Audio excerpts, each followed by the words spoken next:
were the first. And you broke so easily.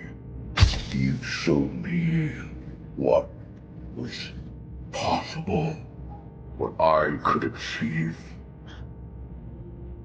Some minds, it turns out,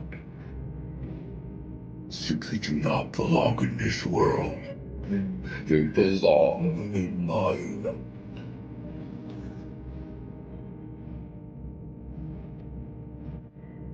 I was looking for the answers in somebody else, but I have all the answers.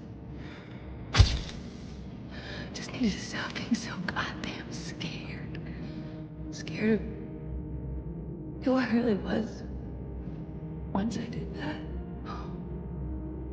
I felt so free. It's like I could fly,